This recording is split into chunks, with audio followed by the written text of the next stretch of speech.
O objetivo da aula é examinar o enfoque do valor presente ajustado no processo de orçamento de capital, no processo de avaliar o investimento de longo prazo. A bibliografia sugerida para estudo, consulta e leitura consiste no capítulo 10 e 11 do GIT, um clássico Princípios de Administração Financeira, onde ele apresenta o básico sobre orçamento de capital. O capítulo 16 e o capítulo 24, sobretudo 24, apresenta então o valor presente ajustado e do Assaf Neto, Finanças Corporativas e Valor, e o capítulo 19 do Bradley Mears, Princípios de Finanças Empresariais. Então é a fonte mais detalhada e provavelmente mais completa e rigorosa a que se pode apelar para entender esse enfoque.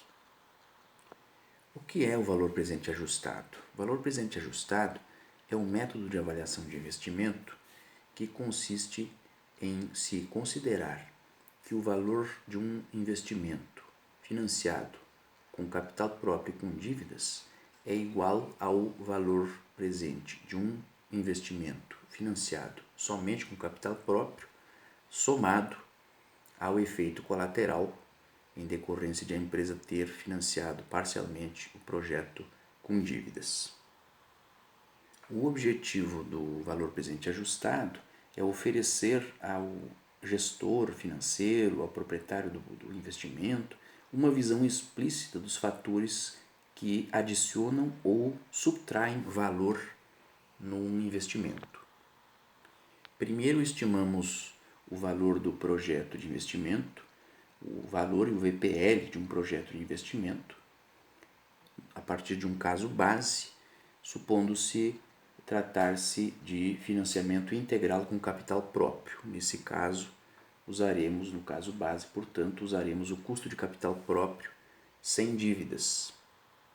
Depois estimamos o efeito colateral de financiar o investimento parcialmente com dívida e, finalmente, o VPA consiste em somarmos o valor presente do caso base com o valor presente do efeito colateral de financiar com dívida parcialmente. Indo para um exemplo, uma loja de carne deseja adquirir uma câmara fria cujo custo de aquisição é 120 mil, possui 5 anos de vida útil, findos os quais espera ser vendida por 15% de seu custo, 18 mil. A depreciação da câmara fria será feita conforme o método das cotas constantes e como a alíquota de imposto de renda é 34%, na análise da atratividade econômico-financeira é preciso contemplar o benefício fiscal gerado pela depreciação. A empresa tem estimado seu custo de capital próprio, no caso hipotético de não ter dívidas, em 20% ao ano. A taxa de retorno de aplicações de dinheiro em letras do Tesouro, com resgate em até um ano, medida utilizada pela empresa para refletir a taxa de juros livre de risco, é 8% ao ano. Espera-se que a câmara fria gere um resultado operacional antes do IR, medido pela diferença entre receitas operacionais e despesas operacionais desembolsáveis, de 40 mil anuais.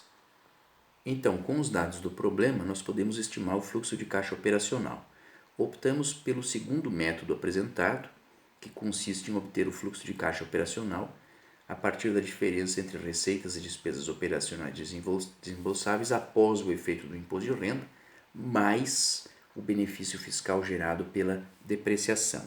Nesse caso, então, nós tomamos os 40 mil após o imposto de renda, mais a depreciação vezes a alíquota de imposto de renda. A depreciação anual é de 20.400, que vezes 34%, dá um benefício fiscal de R$ 6.936 anuais. Portanto, o fluxo de caixa operacional, que seria computado 33.336, ele pode ser dividido, fatiado, em 26.400, mais o benefício fiscal gerado pela depreciação.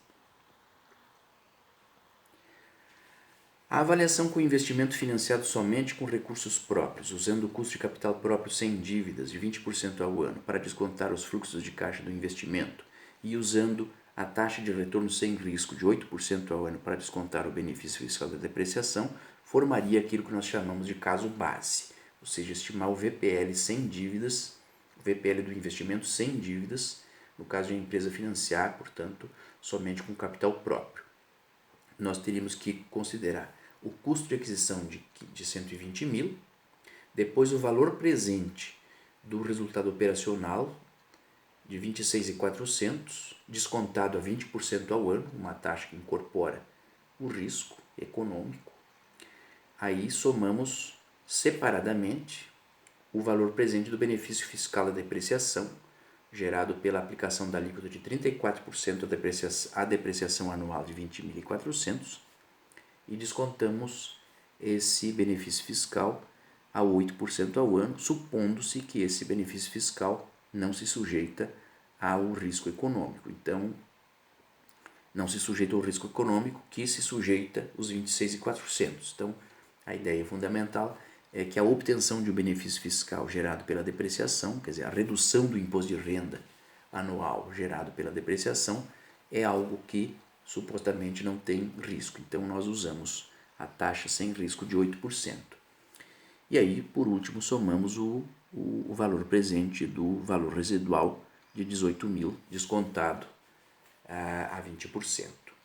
Fazendo as contas, nós então achamos o VPL do caso base em menos 6.120,60, indicando que o investimento é inviável quando se adquire o investimento, quando se faz a aquisição com 100% de capital próprio. O passo seguinte é fazer a avaliação com o investimento financiado, metade do custo com capital próprio e o restante financiado com capital de terceiros, ao custo de 12% ao ano, usando, para simplificar, o sistema de amortização americano, e o prazo do financiamento consiste no mesmo prazo de vida útil do ativo. Então, nós estimamos o valor presente líquido do financiamento, que é dado pela soma entre o valor presente do financiamento, 60 mil, metade dos 120, que é o custo de aquisição da câmara fria, menos o PV da despesa financeira líquida de imposto de renda e menos o PV da amortização do principal de 60 mil. Observem que se a empresa, então, financiar metade dos 120 mil para adquirir a câmara fria, ela obtém um benefício fiscal gerado pela dívida de 8.824,49. Esse é o efeito colateral do uso de capital de terceiros.